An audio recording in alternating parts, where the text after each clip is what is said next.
rushing yards today. Team nicknames, a source of pride for fans, even though they have little or no input in naming their hometown teams. I don't think it should be changed because it's traditional. Tradition, yes. Hurtful for sure. In the case of the Washington Redskins, when you ask Native people, there's a lot of people opposed to this, and a lot of people are tired of it. A lot of people think this racism needs to end. The word is offensive. It is widely considered by most Native people to be the equivalent of what we call the N-word. The professor knows about Wounded Knee and Chivington's charge at Sand Creek here in Colorado and any number of massacres of Native Americans. He calls the name Redskins vile and inhumane. It did come from a particularly bloody era in American history when natives were killed and there was a bounty placed on dead natives' heads.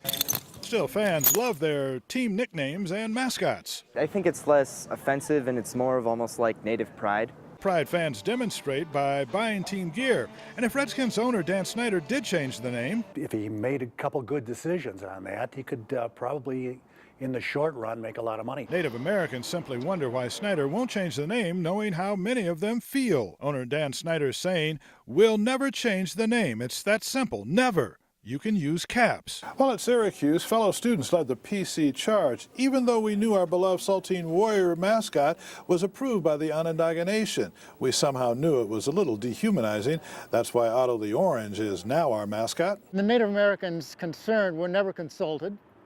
They were never asked whether they wanted to be turned into a caricature, a mascot.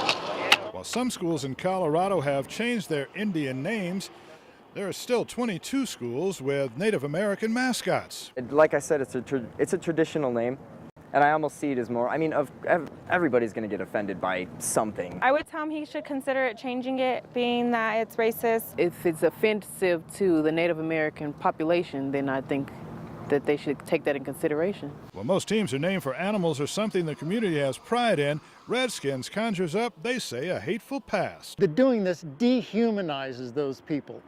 It's a way of non-recognizing them. Native and other Americans say it's time to change the name of the Redskins, even if tribes give sanctions. I don't see how Redskins is a respectful name for a team. There are so many progressive people in this world. What the heck is wrong with Dan Snyder? The question many have is why only Native Americans are the only people used this way.